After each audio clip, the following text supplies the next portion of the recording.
On the eve of my birthday, Transformers Rise of the Beasts premieres. We reviewed the one that started it all, Transformers, but now we're going to review the prequel.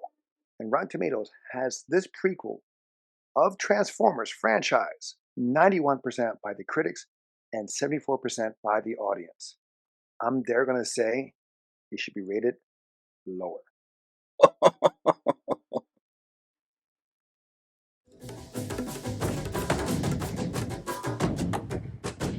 Welcome back to A Tale of Two Bros. I am Angel. I'm Adan. Where we give you a review at least once a week. And we're both wearing hoodies. During the summer. I gotta sweat it out. Spoilers. I just finished watching Bumblebee. Mm-hmm. I haven't seen it since I saw it in the theaters. Mm-hmm.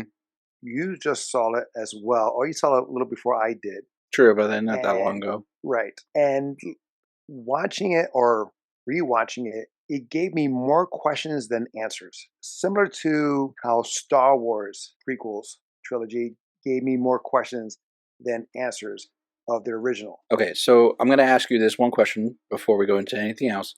Would the movie have made sense if it was its own independent storyline, like an Elseworld story, not considered a prequel? Yes. Okay. Everything would have been fine if two things. If Optimus Prime didn't show up at all, and if it had any reference to Sam Witwicky. The only thing they referred to that would be considered for the original Transformers movie was A, that the Bumblebee turns into the Camaro, and then B, the secret agency, the district, was it not district? The same government agency in Transformers.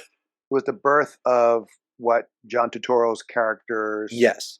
Yeah. Mm-hmm. I can stand that, but those are the only two things, really. But not really, in a way that the way how Transformers that's where they were going after the code to find the cube.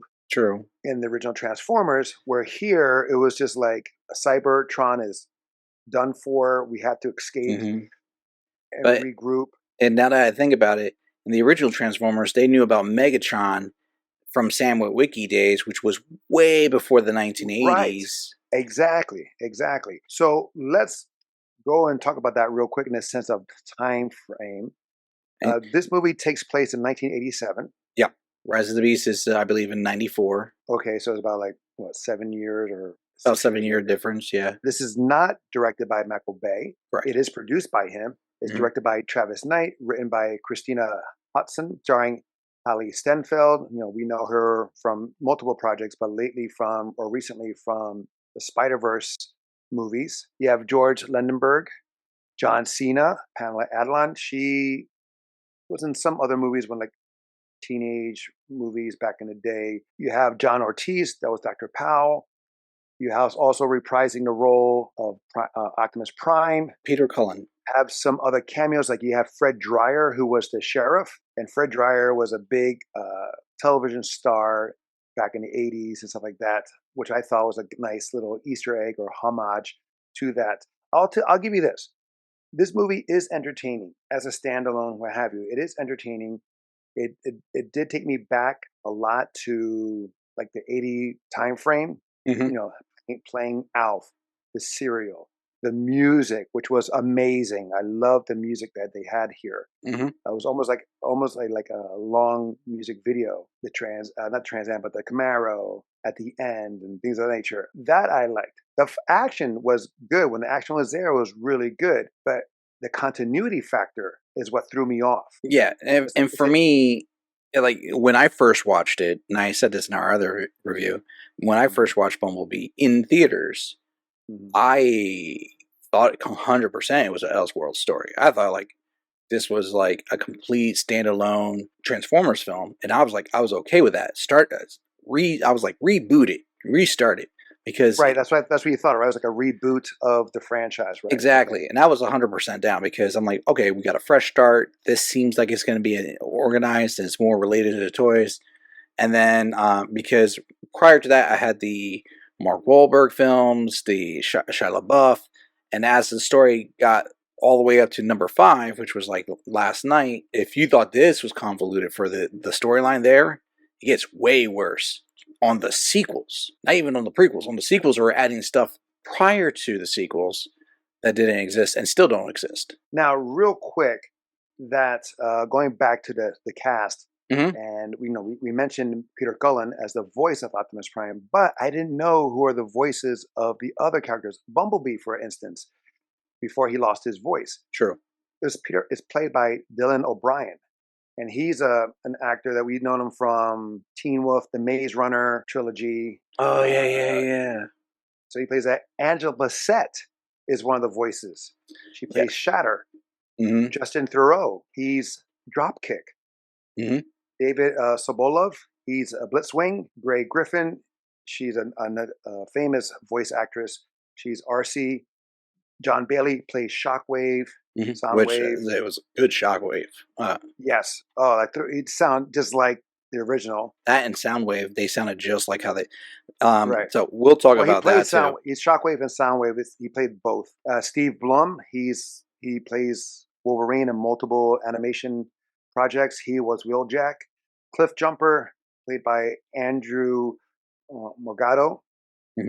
Kirk Bailey was Brawn, the Decepticon soldier. Dennis Singletary was Ratchet. I didn't recognize Angela Bassett or Justin Theroux, but Justin Theroux, he's a very good actor and voice actor because he does a lot of accents and things like that. So very impressed and surprised that he was in this. What were we saying? So the story being convoluted in conjunction with the franchise, I'm going to have to agree. Personally, I don't think that's the fault of this movie. I think that's the fault of the overall franchise, just being bad in general, story-wise, like for timelines and events and things like that. That was already shot to hell. I did enjoy the music, just like you. I love the designs, the Autobot Decepticon designs. Do you think that was worse or better than the original Transformers film? It was about the same. It was about the same for you? The animation? Or yeah. The CGI? Like how the CGI, how they looked. I thought it was cleaner. And it looked like when they would fight, I could tell who's fighting who. Yes, but that's because of the camera position also. Well, true. And then it was less shaky cam. Right. But the camera position, was pulled back so you can see. Plus, you have Bumblebee who's yellow, and then you have the other guy who's like blue. So that makes a difference. And then red, and then they had the one that was like multicolor white. Some of it was like shiny. Like when they showed Optimus Prime again, he was so shiny. True. Like very metallic and stuff like that. Which is whatever. It is what it is. I didn't mind it. It wasn't as bad as say the original Transformers, where you can see where it's like definitely CGI or that the rendering wasn't complete or it wasn't as sophisticated as it was in Bumblebee. There are some great parts. One of my favorite parts is everything that happened at Cybertron. Great opening scene. Yes, it reminded me of the animated movie. Yes, I love that classic movie. Yeah, and well, they played that. Yeah, they did. On the radio. Right. So they called it back to that. So yeah, all that what happened there, being enveloped into that world was great. Unfortunately, we didn't have more of that, and I wish we did. Yeah, that was a downside. I agree. Now, to be with continuity, and you can correct me if I'm wrong, Megatron was not in this one. He was not on Cybertron. Correct. I mean, in the Wiki, Transformers, I'm just going to say it like that, he was already frozen and ice on Earth. And in that cutscene at the beginning of Bumblebee, you don't even see Megatron either. But I believe you do see Starscream. Wasn't that him at the battle in the mountains? No, that was another character. I forget what was his name, but it's like not Thundercracker. One of the jet fighter ones. Starscream I probably mentioned him and don't even realize. Yeah, we probably Starscream was in the first one. Yes, but he would look like a Dorito for his design. That's right. That's what you remember. And where in this one he looked like a robot. Soundwave was awesome. The voice, and he sends Ravage out. Ravage came out. That was great because again, that took me back to when I was a kid. And the fight scenes were great. What they had Bumblebee do, and his fighting style was very eclectic in the sense of you had definitely jujitsu there. You have some wrestling or luchador wrestling. Yeah. In that you have some of the great swordplay or weaponry. So seeing now, like, because I was watching it again, because I remember seeing it the first time, and I was like, "Oh, there's some jujitsu he's doing there." But then seeing it again, I was able to recognize or differentiate the luchador movements. Yeah, kickboxing, Brazilian jiu-jitsu, and some wrestling as well. Well, I also like, and this plays into the character design. In the first one, they all seem to be roughly the same size, except for like Megatron being like way bigger, and Optimus being close to that size, but still dwarfed by him. Here, like, and Bumblebee was pretty close to that size too. Here, like, you see Bumblebee much shorter, much smaller. Well, yes, he looked like he was a smaller, like a kid in a man's world, in the sense of that. Yes, that's like how he was in the cartoons too. He was small. He was a Volkswagen buggy, which I like. That it's a good touch. Right. Granted, he did look bigger outside than he did in the garage. I was like, wait a minute, how's he smaller in the garage, but outside of the garage he's like bigger? I mean, he's always crouched in the garage, but like not the first time. Not when he opens up and introduces himself to Charlie. Probably, yeah. So, it's just. I mean, that's a really high ceiling garage. It doesn't look like that when you go in. That's true. One thing I liked and I thought was funny, and it's like the smallest thing, Cliff Jumper. Because Cliff Jumper is the Sean Bean of Transformers. Anytime you see Cliff Jumper, you're like, he's not going to live long. In the comic, in the movies. Sean Bean. And then he's like, I'll never tell. It was like, we don't need you to. And they just slice him in half. I'm like, yes. And it was interesting how also humans were taken out. That I forgot about that, but he's like, I like the way they pop. But the thing is, like, they look like snot. Yeah. I mean, at the same time, like the clothes too. I don't know what they're using. I don't know, but still, it would have been possibly, but it would have been cool if, like, say, the body itself was like a snot, and the clothing just stayed behind. No, like turned to flame. Oh yeah, that would have been a nice mixture. Touch. Yeah, the mixture of that. I think it would have been kind of cool because it just seems like very simple way to take them out, where everything disintegrates into some kind of goo. Yeah, this is definitely not worth the high score of in Rotten Tomatoes. Definitely not in the 60s or 90s. Excuse me. Definitely not. Me, it's for the 60s. If it's part of the franchise, if you're looking at it that as a standalone, I can see it being higher in the scoring or rating. So, interesting question. As a standalone, would it beat the original for you? No. Okay. The first one had it made sense to me in the sense they're looking for the cube. They need the locations for it, and they have to go for this the grandfather or the descendant of the Wiki, and that made a little more sense. Now, granted, it's crazy the explosions and like that, and they did that well here too. They kept that intensity of explosion in Bumblebee, what had over there in the Transformers. Yeah, like when Bumblebee's first discovered by John Cena, and they're like, well, that plane's coming in kind of close. He's like, that's not an ally. Or he's like, that's not a friend. You should take cover. And then all of a sudden shots are fired. Like that's a clean fight scene, I think. And how Bumblebee took out that adversary and how that explosion happened. Yeah. As well. Yeah. So no, definitely. The explosions and all that stuff, that was not left cheap. That was still up there. Even the final battle scenes, that was great. I was very entertained by that.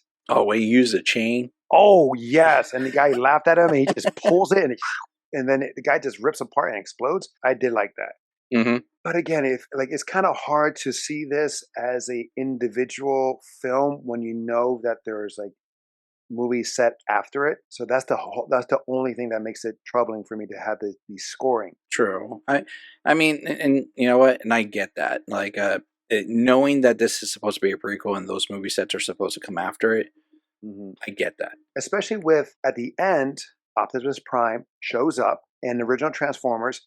He shows up. In the OG truck mode, too. Right, but he shows up like from the sky. Where so in 1987, he was there. So where did he go? It could be all one big genius move that Rise of the Beast somehow ties the two together in some miraculous genius way. it's probably not going to happen. But, and where it explains why Optimus Prime had to beat feet out, and no one knows why Transformers actually exist in this world prior Right, except for people that were in the government. not the government, but also the town. Because come on, you're gonna tell me that, especially at the end by the San Francisco Bridge, I think that's the San Francisco Bridge, that Bumblebee is exposed out there. Cars are driving, and they don't see a mechanical beast. Right? Yeah, yeah. I'm just saying, it's just like, again, like the Wonder Woman 84, where she's at the mall and everyone's taking pictures, and there's video cameras, security cameras filming her, and all this stuff. It's like, but it makes no sense for BVS. Well, we're talking about things that don't make sense. And I meant to mention this in the first one. I never understood how they were able, how they froze Bumblebee, like they did the Predator and Predator 2, use code. Spray him down, boys. Well, what's his name was frozen in the first one. Yeah, it's one thing to maintain something that's frozen versus something to freeze it down right away. It makes no sense. It doesn't make any sense at all. How do you know that? Yeah. Liquid nitrogen doesn't work that fast, even if it was that some miracle fluid. But I like the fact that Bumblebee wasn't fighting back here, and they'll harpoon him and everything. He only fought back when the girl was hurt, and then his memory rebooted. Well, it was rebooting at the same time. He had right, temporary amnesia. She was trying, right, which is weird. How do machines have amnesia? But you can get damaged memory. That's true, but his memory came back after she revived him. Yeah, like a restart. But I do like how we get the answer of how he lost his voice and how he learned how to communicate through the radio. I did think that was a good touch. But again, doesn't make sense because at the end of Transformers, he's talking. Yes, but at Transformers 2 on, he doesn't get damaged again, but he's still using the radio. And they're like, oh, well, we still can't fix it. And I'm like, whoa, he had a full sentence paragraph kind of thing going on at the end of the first one. Well, no, it was more like 2 sentences he had in the end of the first one. But at the same token, it's like, come on, after all these years, you can't find a replacement or rip it out another one. I need a donor. Well, he doesn't need it, so here we go. We'll put this in you. So, technically, there was a lot of donations out there by the end of the first movie. Obviously, Bumblebee is the heart of the Transformers film franchise, right? That connects everything together. Yes, Optimus Prime is the leader, and you have the side characters, the partners, the brothers in arms, and you have Megatron as the big baddie. Is this worth the watch? Sure. Is it worth the price of admission? You could. Is it worth the own? No. Okay. After I watched this movie, I was like, I'm glad I don't own this. Luckily it's on streaming on Paramount Plus. True. So now, granted, we're jumping all over here as per the course. Did you mention a favorite scene? Mine was Cybertron, and then pretty much the last fight scene. I do like the Cybertron scene. That's arguably one of the best scenes. When Optimus is going to town with standing his ground, going and just handling everybody, and then does that jump off to jump on one of the Decepticons. I was like, oh, he's a hoss. Now, granted, hopefully in Part 2 or Transformers: Rise of the Beast, they show how he escaped. That would have been cool because he got surrounded. Bumblebee was the last thing that he saw was the Decepticons surrounding Optimus Prime and closing in. Yeah. So how did he escape? Yeah, we know he escaped, but it would be kind of cool to see how. Was he able to do it by himself, or did his friends come by and help?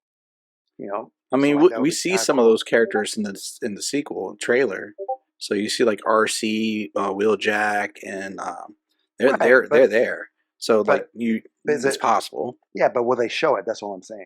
I'm wondering. The scenes with the 2 Decepticons, I just enjoyed what they were doing in general. I liked them, their dynamics. I've always been a fan of triple changers in the animation toys, and it's just really cool. And it shows how their form adapted when they took on a new form. They were the vehicles, they were looking one way, then they became the helicopters, and they could transform between the helicopters and the car, and then you had aspects of both. Right. Well, we saw that when they pulled up to the John Cena's barricade. Yeah. In the desert.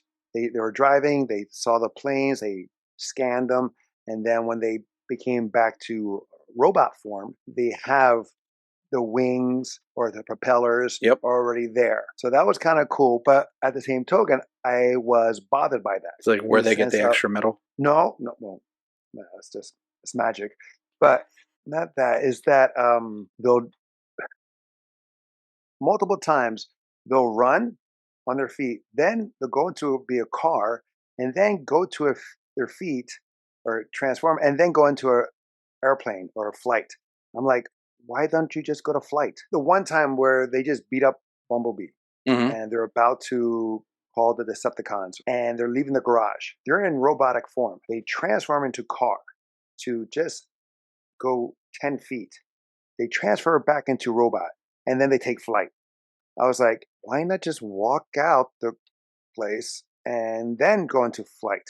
They did it so many times. It was like, why? It made no sense. Well, no, I'm thinking, I don't remember them ever going straight to the plane or helicopter mode, right? They always went car first, then aerial, right? They transferred from robot to car. And then to robot. Oh, back to robot. Yes, and then flight. Oh, then I have no answer. See, that's what makes no sense. Yeah, I use the toys for example. In the toy figuration, in order to make that work, you have to go from 1 to 2 to 3. In most figures, you can't skip that transition. So if they're trying to do the homage, it would make sense if they have to go 1, 2, 3. But if they just went 1, 2, 1, 3, makes no sense. And I totally overlooked that. Yeah, I mean, they did it a lot of times, which I thought was like, but why are you going through that? I mean, if you're going to go to a car and then into flight, okay, but they weren't doing that. And I was like, but that makes no sense. It was just like, I guess it was just for us to be in awe of to see the transformations and all that stuff, which, okay, fine. I get it in a way, but at the same token, it's just waste of time and CGI money because it costs money to do all that in post-production. So you just could have made them just, I mean, either go car straight into flight or let them leave the garage and go right into flight. I mean, granted, like with Bumblebee, when he was fighting, like sometimes he'll change into a car. So when he's like tossed, he'll change into a car, land on the wheels, turn around, what have you, and then charge into robotic form. That was kind of cool. Talking about favorite scenes, I enjoyed the moments with John Cena. I thought those were clever. Even when he was like, come on, it's like, it's even in their name, they're Decepticons. You don't find that right? Kind of off. And plus, other one too, like when the stepfather said, "Oh, I stole something when I was younger." He goes, "Yeah, we know." It's like he says it real quick, real deadpan, like it's just like this is what we do. Yeah, it had some really good moments and moments. It did have, and then the bond with Charlie and Bumblebee was really nice. It was like way of her saying goodbye to her dad, even though Bumblebee was more like a friend. True. Not a father figure, but she used, I guess, him in order for her to heal and also to break her fear of high dives.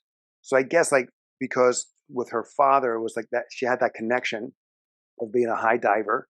Yeah, he was a strong support for her. Right. And when he passed away, I guess that left with him. Yeah.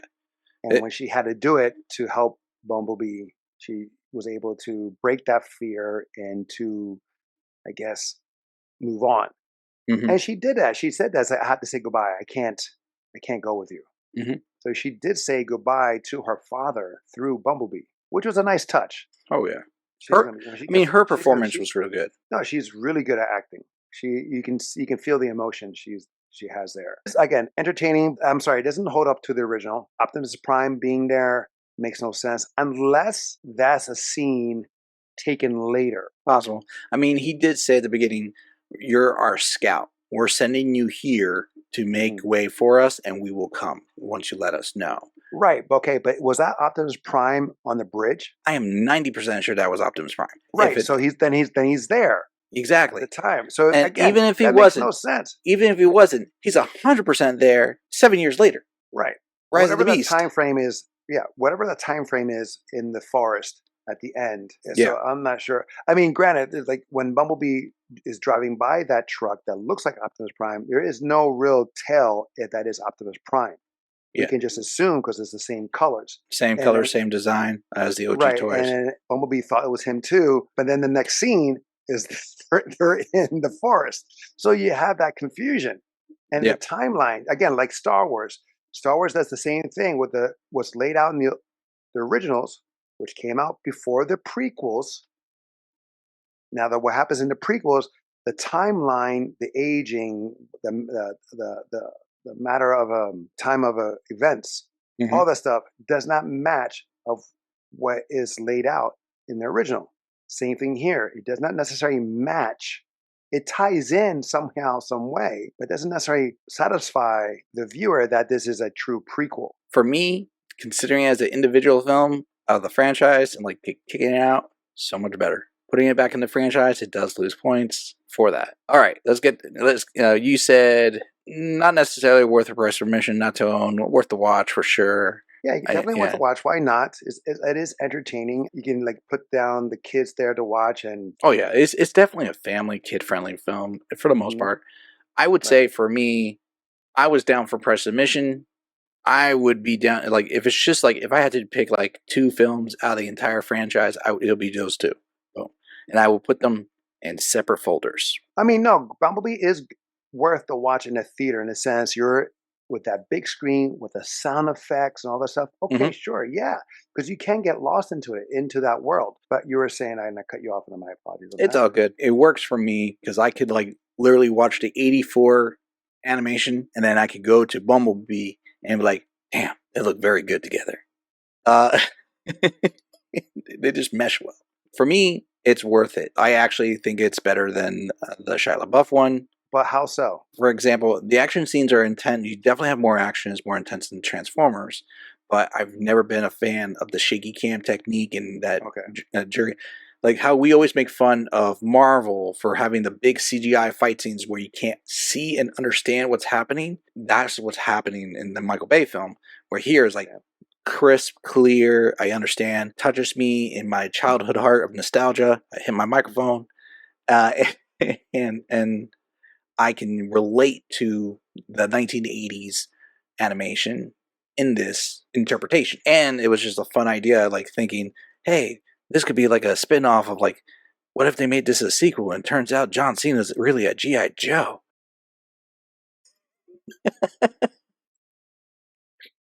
And because that happened in the comics, G.I. Joe teamed up with the Transformers. I'm like, that's true.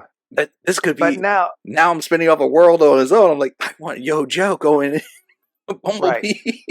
All right, guys. That is our. Could this be called a throwback? Came out 2018, same year as Into the Spider-Verse. I guess unless we put a cutoff time for throwbacks, but yeah. I think it's over. I think throwbacks is like 10 to 15 years. Yeah, you put a classic stage on it, like it's vintage. Anyway, that is our movie review of Bumblebee.